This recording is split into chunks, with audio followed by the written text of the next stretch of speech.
Buenos días a todos. Vamos a meditar en Mateo 20, de versículos 1 al 16. Y para ello lo vamos a leer. Mateo 20, del 1 al 16.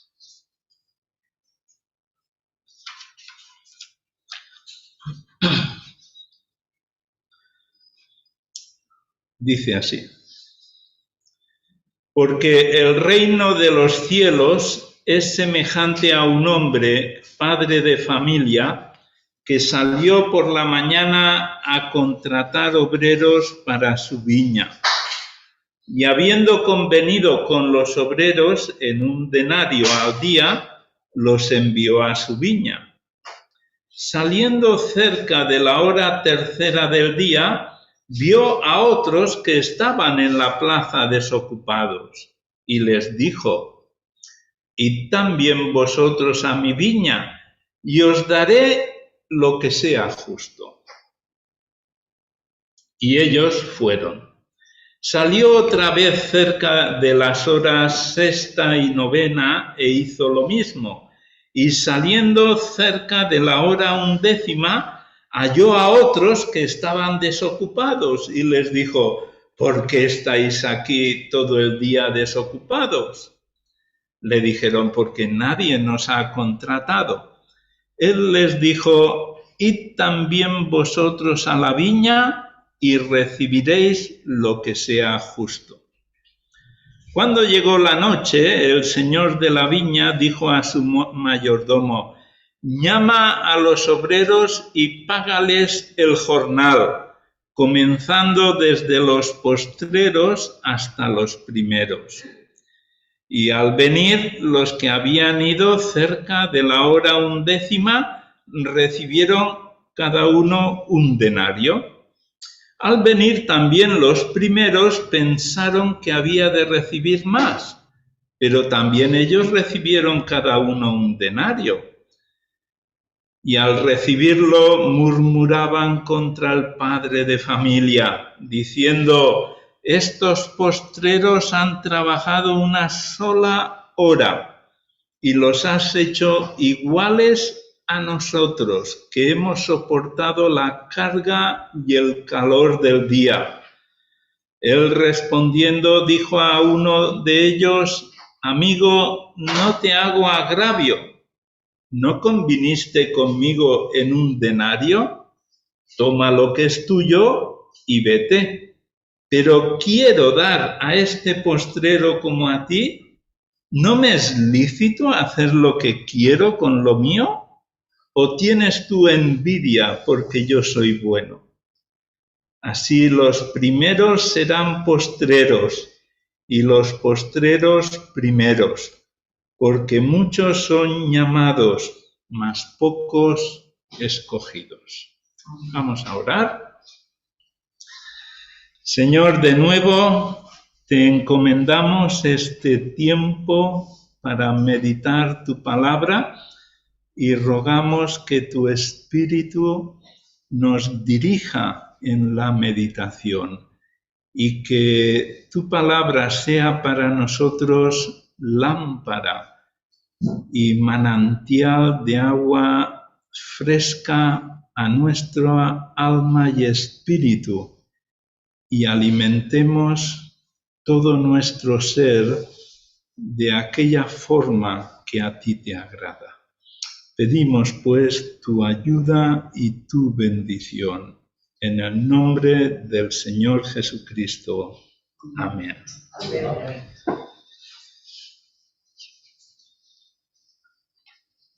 Convenio, contrato. ¿Qué es lo que quieres tener? ¿Un buen convenio? ¿Un buen contrato? ¿O estar a la merced del Señor y que Él te dé lo que sea justo? Ahí, en este capítulo, es como la conclusión de todo lo que viene desarrollándose desde el capítulo 17 en el monte de la transfiguración en Galilea, y poco a poco el Señor ha ido descendiendo hasta en el capítulo 21 veremos que entra en Jerusalén. Ahora, en todo ese recorrido hay una preocupación del hombre. Es ¿qué tendré? ¿Qué lugar ocuparé cuando llegue al reino de los cielos? ¿Qué tendremos? Pedro es lo que dice, hemos dejado todo, ¿qué tendremos? Y es la gran preocupación. Pero el Señor les está enseñando que no hay que estar motivado para seguirle a Él por lo que tendremos, sino por lo que seremos en su presencia. Así que en esta mañana podríamos hacer dos lecturas del pasaje, y una es pensando en esto, en lo que tendremos, y otra en lo que es la gracia de Dios, que nos ofrece mucho más de lo que es un convenio que hemos establecido. En el convenio está la paga, en la gracia está la dádiva. Y esto es lo que vamos a considerar, el contraste entre la paga y la dádiva. Y en primer lugar, tenemos que pensar que cuando el Señor dice que el reino de los cielos es semejante, ninguno de nosotros sabemos cómo es el reino de los cielos. Para saber cómo es algo, alguien que ha estado nos lo tiene que contar, porque si no, es todo de imaginación. Yo puedo imaginar, puedo interpretar, pero no sé realmente cómo es el asunto, cómo puedo ver, cómo puedo descubrir lo que es realmente el reino de los cielos. Y entonces el Señor, para responder también a Pedro con relación a lo que tendremos, el Señor les dice, empieza diciendo el capítulo 20, ¿por qué? Y esta palabra, ¿por qué?, es lo que sería la introducción de la explicación de lo que viene anteriormente. Y para entender el que los primeros serán postreros y los postreros primeros, pues el Señor explica una ilustración, una parábola de lo que es el reino de los cielos. Y les dice, el reino de los cielos es semejante a un padre de familia. Evidentemente, en el cielo no habrá, como entendemos, la composición de familias, porque en el cielo ni se casan ni se darán en casamiento. Así que lo que el Señor hace es, de algo que no sabemos, nos trae a la mente, a nuestra presencia, algo que sí conocemos. Y un padre de familia, ¿qué es lo que tiene? Pues tiene, en este caso, una viña, una propiedad que es suya, y es una viña. Y entonces sale a contratar obreros para que trabajen en su viña. Y sale, antiguamente, ahora ya esto ha desaparecido, pero antiguamente en Barcelona, donde vivía, había una plaza, concretamente Plaza Urquinaona, y allí los empresarios iban a primera hora y veían a gente sentada, de pie, con su bocadillo, su bolsita, y entonces decía, a ver, ¿tú qué sabes hacer? Tú. Y entonces iba buscando obreros que se ajustaran para ir a su empresa y los contrataban. Bueno, pues si vas todo el día te doy tanto. Vale, pues acepto. ¿Y por qué no me das un poco más que sea hacer esto otro? Y así se negociaba. Pero cuando salían de allí ya salían con el contrato. Es decir, sabía que iba a estar todo el día trabajando y al final del día le iban a dar los 20 duros o lo que fuera. Pero ya había contrato. Bueno, esto es lo que siempre se ha hecho. Es el empresario, el dueño del campo, el padre de familia, sale al lugar donde están los desocupados y les dice, id a mi viña, y los primeros, si os fijáis, hacen un contrato, porque dice que en el versículo 2, habiendo convenido con los obreros en un denario al día, fueron a su viña, o sea, fueron a la viña, así que hay contrato. Pero ahora lo que el Señor quiere enfatizar es que el reino de los cielos es más que un contrato. O sea, si tú quieres ir al reino de los cielos por contrato, es posible que te decepciones y que veas para ti mismo una injusticia que es según tu valoración. Y de hecho es lo que vamos a observar, que los que fueron los primeros y contrataron por un denario, detrás de ellos vinieron otros y vinieron un poco más tarde. Y el Señor a cada uno de ellos les dice, os daré lo que es justo.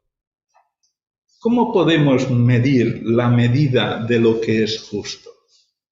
Para los primeros, lo que era justo es, según su valoración, es que si yo he contratado con el amo un denario por el día, a nadie más le puedes dar un denario por menos del día. Eso es lo que es lo justo para aquellos. Pero para el señor de la viña es diferente. Las cuentas son diferentes. La forma de ver la justicia es diferente. Y este es un gran problema que tenemos los humanos, que establecemos los valores de nuestra justicia según nos va a nosotros. Y no sé si habéis oído, pero los que tenéis niños pequeños, hijos pequeños, esto es a veces muy frecuente cuando en una situación aparece uno y dice, no es justo que habiendo yo hecho esto, a él le des esto y a mí no me lo des. No es justo. Pero esto también lo decimos los mayores. No es justo. Y entonces el señor de la viña tiene que recordarnos y decir, a ver, ¿tú por qué vienes? ¿Tú por qué has trabajado? ¿Has trabajado con contrato? Pues te pago lo que hemos establecido. Y los que se han acercado confiando en la palabra del padre de familia que les dice, id y se os dará lo que es justo, ellos tienen más que los primeros. ¿Sí? No, tienen lo mismo. La diferencia es que han trabajado menos, pero tienen lo mismo. Entonces, lo justo es que por el trabajo del día tengas el salario del día. Y el padre de familia lo que hace es valorar no tanto el esfuerzo, sino la presencia, el estar. Y entonces hay algo que llama la atención y resalta en la conclusión de la parábola, que les dice a los que se están quejando, a los que están murmurando. La murmuración no es una sublevación pública en voz alta. La murmuración es el comentario bajito. ¿Has visto? Está haciendo diferencias. Nos está haciendo acepción de personas. Porque nosotros hemos trabajado todo el día, hemos soportado el calor de todo el esfuerzo, les da a ellos un denario y a nosotros nos da lo mismo. ¿Qué es lo justo? Bueno, lo justo es el contrato. Te he contratado por un denario, has ido, has trabajado, has hecho tu trabajo, pues tienes lo que te corresponde. Ahora, ellos no han ido con contrato, el resto no ha ido con contrato, ha ido fiándose de la palabra del padre de familia. El padre de familia ha dicho, ¿qué hacéis aquí, a los últimos? Es que nadie nos ha contratado. Y se os dará lo que es justo. ¿Cómo medimos lo justo? Pues la referencia de lo justo es normalmente cómo me afecta a mí. Que yo establezco mis puntos de referencia y mis medidas. Y entonces digo, esto es justo, esto no es justo. Pero es que por encima de mí hay uno que realmente es justo. Y además es justo y es bueno. Y es generoso. Y busca el bien de los que están desocupados. Que busca el bien de los que no tienen trabajo, de los que no tienen sustentos, de los que están perdidos. Y este padre de familia que es bueno, él que es generoso y que es rico, hace lo que quiere con lo suyo. ¿Y quién le va a criticar? ¿Quién le va a juzgar? ¿Quién le va a decir que es injusto porque con lo suyo quiere hacer bien? Y pensando en esto, recordaba varias cosas, pero una de ellas es el Salmo 123. El Salmo 123 es el salmo de levantar los ojos al cielo, como el siervo mira la mano de su Señor. Y el siervo que mira la mano de su Señor no la mira por lo que va a recibir de su Señor, sino por hacer la voluntad del Señor, por estar pendiente en su actitud y motivación de que el Señor necesita un servicio, yo lo hago. Necesita que vaya, voy. Necesita que le sirva, le sirvo. Los primeros dirían, ¿y qué me vas a dar? ¿A cambio de qué? ¿Qué tendremos? Yo lo he dejado todo. ¿Qué tendremos? Y el Señor quiere corregir ese pensamiento. El servicio al Señor no es por lo que tendremos, sino es el privilegio de servir a un Señor que es bueno, que es clemente, que es misericordioso y que sabe lo que yo necesito. Entonces, esto nos llevaría al principio del Evangelio. Porque cuando el Señor está hablando en el Sermón del Monte, en el corazón del sermón está el capítulo 6, y en el capítulo 6 está la gran llamada a que no se puede servir a dos señores. Y está despertando qué motivación tienes para servirme. Pedro, ¿qué motivación te ha llevado a dejarlo todo? ¿Por el qué tendrás? ¿O porque yo soy el Cristo?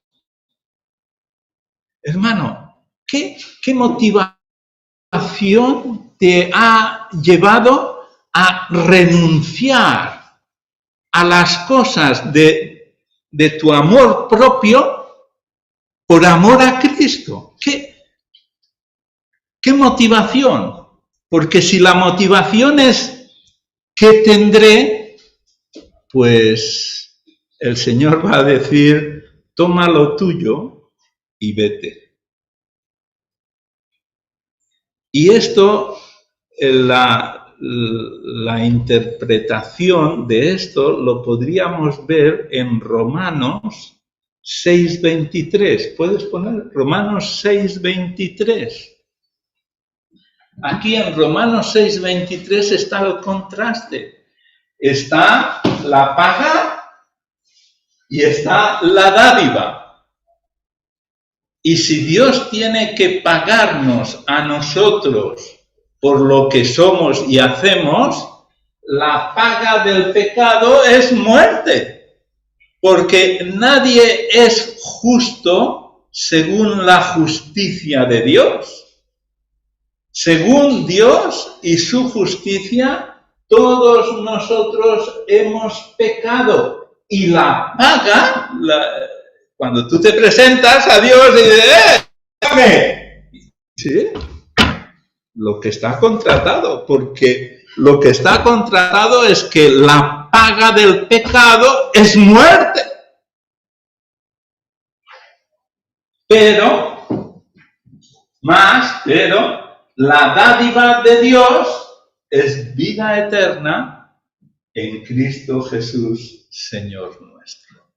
Así que están, sí, los que buscan el convenio de la paga y están los que confían con una certidumbre de que al que se han acercado es bueno, es justo, es misericordioso, es clemente, lleno de gracia, de bien para cada uno de nosotros. Y no es la paga, es la dádiva. Es el don inefable del Hijo que se ha sido dado para que yo pueda tener vida eterna. Entonces, ¿qué tendremos? La vida con Cristo. ¿Qué otra cosa puedes esperar? Bueno, si te acercas a Dios para que te pague, te pagará según lo que mereces, lo justo. Y lo justo es que por tus obras la paga del pecado es muerte. Y por tu propia justicia lo que vas a descubrir es que jamás llegarás a lo que es justo a los ojos de Dios. No das la talla. Nadie da la talla. Entonces, si has sido llamado, la pregunta es, ¿qué te motiva ir a la viña? ¿Qué te motiva estar en el trabajo? El Señor, cuando estuvo con la samaritana, en Juan 4, llega un momento en que los discípulos han ido a buscar comida y ha estado hablando con la samaritana, los discípulos llegan con la comida y el Señor les dice, yo tengo una comida que no es esta. Y ellos dicen, pues alguien les habrá traído comida, tal. Y hay un momento en el que el Señor les dice que la mies es mucha, alzad los ojos, la mies es mucha, y habla de los que siembran y de los que siegan. Dice, los que siembran han hecho el trabajo, pero otros entrarán en sus labores y cosecharán.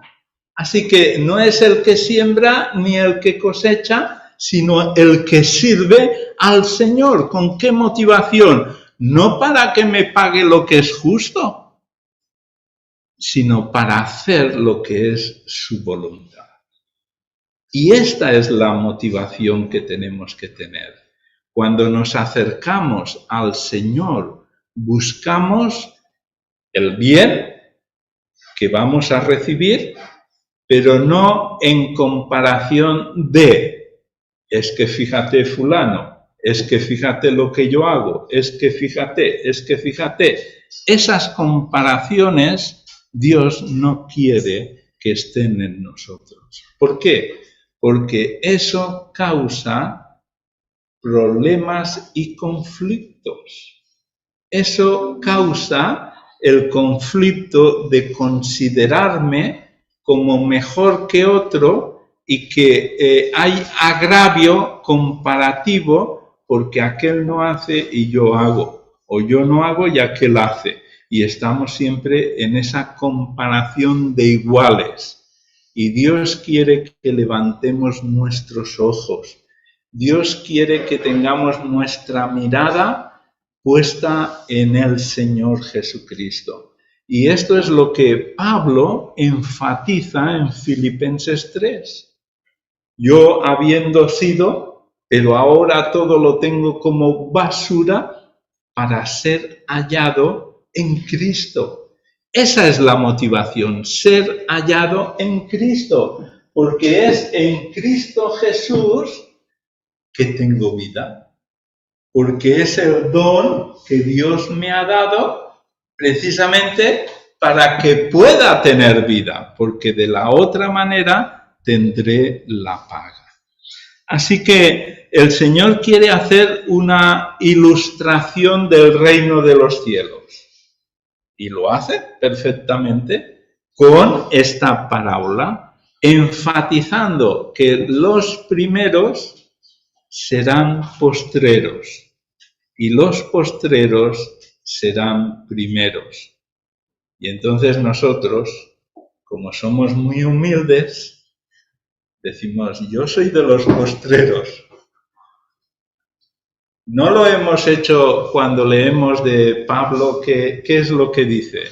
Palabra fiel y justa, digna de ser recibida por todos, que Cristo Jesús vino para salvar a los pecadores.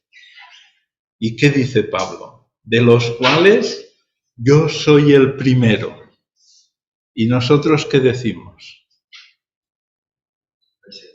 Y yo el segundo. ¡Oh, amigo! Pablo se pone el primero de los pecadores. Y nosotros los segundos, ¿no? Yo primero en eso no. Yo primero en la paga. Pero en reconocer que soy pecador, yo el segundo. Dejo a Pablo, que es muy malo. Es muy pecador. Y tendríamos que tener en cuenta que lo que Pablo está diciendo allí es la convicción personal a la que nosotros tenemos que llegar. Pablo es el primero de los pecadores y yo soy el primero de los pecadores. Porque no hay último. Yo soy el primero de los pecadores. Y esa convicción de pecado me lleva a la necesidad de la vida que está en la dádiva que Dios nos ha dado. Porque si busco la paga, si soy el primero de los pecadores, la paga del pecado es muerte. Mas Si yo reconozco que soy el primero de los pecadores y que no hay más opción, busco la solución que Dios me ha dado.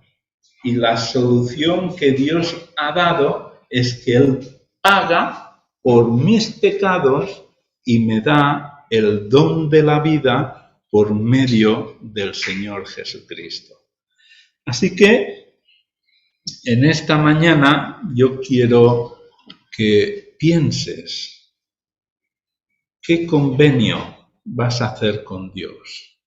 ¿Vas a decirle, págame por lo que yo hago? Pues ya te digo que esa paga es muerte. Y no solamente la muerte física, sino es la separación que establece en la parábola, que le dice, toma lo que es tuyo y vete. Toma y vete. A los otros no. Y más adelante veremos cómo el Señor habla a los que han servido al Señor y les dice, en lo poco fuiste fiel, en lo mucho te pondré. Entra en el gozo de tu Señor.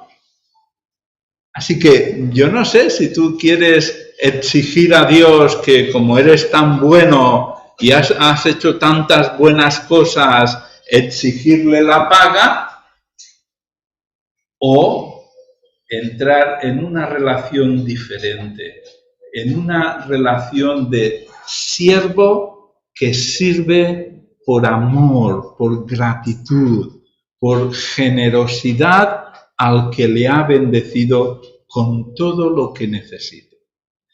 Mateo 6 dice, no podéis servir a Dios y a las riquezas. Es incompatible. Y es incompatible servir al pecado y tener vida eterna. Es incompatible. Y entonces en Mateo 6 el Señor dice, Dios sabe todas tus necesidades, pero buscad primero el reino de Dios y su justicia y todas las demás cosas serán añadidas. Entonces, ¿qué motivación tenemos para acercarnos a Dios? ¿Y qué motivación es la que nos mueve servir a Dios? ¿La paga o la dádiva? ¿Qué vamos a tener? ¿Qué es lo que quieres oír? ¿Toma y vete o entra en el gozo de tu Señor? Porque en función de lo que quieras, tienes que decidir cuál va a ser tu actitud en la entrega y servicio a Cristo. Es por la fe que tenemos salvación, es por la fe que recibimos el don de Dios, es por la fe que servimos al Señor. Y Él nos dice en Hebreos 6 que Dios no es injusto para olvidar el servicio a los santos. ¿Servimos? Dios no es injusto. Te daré lo que es justo. Y entonces en Hebreos 12, 28 descubrimos la motivación que nos tiene que mover. ¿Y qué dice Hebreos 12, 28? Recibiendo nosotros, ¿qué tendremos? Un reino inconmovible, un reino que nadie lo puede tocar, un reino que es preparado para nosotros, los creyentes, puesto que vamos a recibir un reino de estas características. ¿Qué es lo que vamos a hacer? ¿Cómo vamos a reaccionar frente a una heredad, a esto que vamos a tener? Dice, tengamos gratitud. ¿Hacia quién? Hacia el que nos da esta parte, ¿no? Y por medio de la gratitud, mediante ella, sirvamos a Dios, no en aquello que yo pienso, no en aquello que yo estoy decidiendo por mi cuenta, sino en aquello que a Él le agrada. Que a Él le agrada. Entonces nuestra vida no es para gastarla en nosotros mismos. No es para exigir a Dios que me dé lo que yo quiero, como yo quiero, cuando yo quiero. Este es un error que muy frecuentemente lo observamos. Personas que se enfadan con Dios porque no tienen lo que ellos quieren cuando lo han pedido. Y dices, ¿ves cómo Dios? ¿Cómo tratas a Dios? Tienes que tratarle con temor y reverencia. ¿Dónde está tu temor y tu reverencia hacia aquel que ha hecho la promesa? ¿Cómo lo estás tratando? Tendrás que cambiar tu forma, tu actitud, tu motivación. No es para exigir a Dios, sino es para rendirte a Dios. Y esto es lo que Pablo en Filipenses 3 está enseñando. Yo era un ilustre hombre que lo tenía todo, pero por Cristo todo lo mío lo tengo por basura, para ser hallado en Él. ¿Qué motivación tienes en tu vida? ¿Tu vida cristiana por qué está motivada? ¿Por lo que tendrás que se ajusta a lo que tú quieres o por lo que Él te dará de su gracia? Y para apreciar lo que Él nos da de su gracia, tenemos que volver a Romanos 6:23 y ver que el contraste de lo que Él nos da por su gracia es vida eterna. Es la vida, es el don que Dios nos ha dado. ¿Para qué? Para que tengamos vida eterna. Porque si queremos que Él nos haga la paga, acuérdate, la paga del pecado es muerte. ¿Quieres contrato? ¿Quieres convenio? Romanos 6:23, tienes el convenio. Y no digas, es que esto no es justo. O sea, lo que no es justo es que tú, siendo pecador, rechaces la dádiva y el don de Dios para salvarte de la paga que Él tiene que atribuirte por lo que has trabajado en el pecado. Todos hemos trabajado en el pecado, por eso todos somos pecadores y todos necesitamos el don de Dios. Y ese don es la dádiva que Dios nos ha dado para que tengamos vida y vida eterna. ¿En qué lugar te encuentras? ¿En los del contrato o en los de la confianza? ¿En los que exigen? ¿En los que dicen no es justo? ¿En los que reclaman para sí, comparándose con los demás? Mira, yo merezco más, porque como no soy borracho,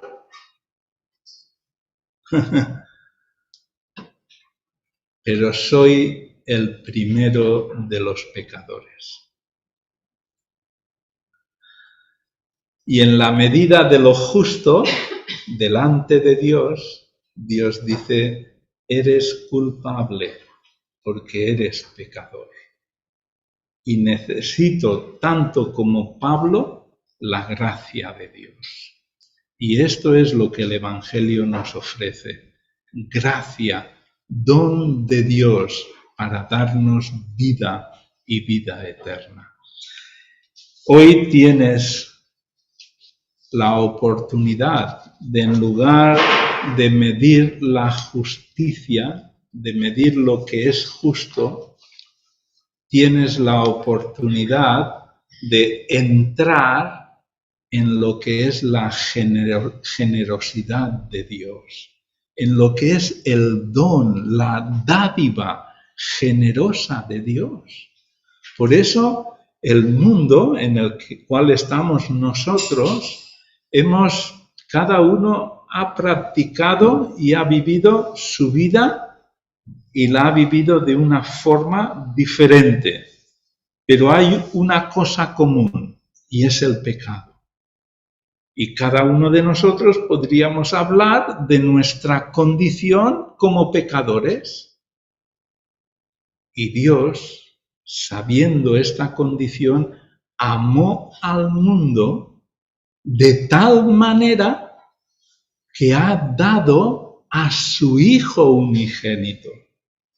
Y lo ha dado no solamente para saber una historia bonita, sino para que todo aquel que en Él cree tenga vida eterna y no se pierda y no reciba el precio, el convenio del pecado, sino que sea librado de ese convenio para entrar en la generosidad de la dádiva de Dios.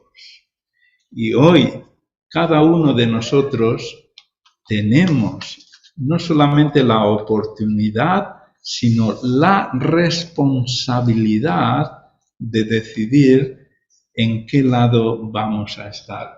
Si observas aquí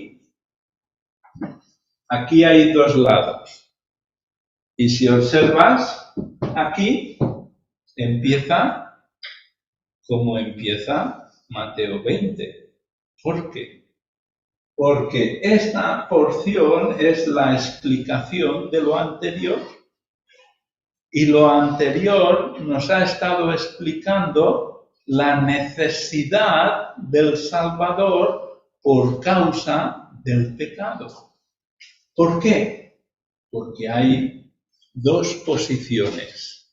No hay posición neutral, no hay posición neutral. Y están los que tendrán paga y están los que tendrán dádiva. ¿En qué lado quieres estar? Porque la paga del pecado, que es muerte, esto es lo que el Señor Jesucristo ha hecho por cada uno de nosotros. Para solucionar esto, Dios ha dado a su Hijo para podernos ofrecer la dádiva de Dios. Ahora, si Dios ha hecho esta parte y yo no recibo esta, lo que estoy haciendo es menospreciar el ofrecimiento de Dios. No de lo que es de contrato, sino de lo que es de generosidad, de dádiva, de don, que no cuenta devolución, que no cuenta la medida del esfuerzo de yo he hecho, por tanto me tienes que dar. No, yo he hecho pecado y el pecado merece este trato, esta paga. Pero gracias a Dios, que el don de Dios, la dádiva de Dios, ha llegado a mi vida y puedo decir por la gracia de Dios, con Cristo estoy juntamente crucificado y ya no vivo yo, mas vive Cristo en mí. Y lo que ahora vivo en la carne, lo vivo en la fe del Hijo de Dios, el cual me amó y se entregó a sí mismo por mí. Que esa sea también tu declaración. Amén.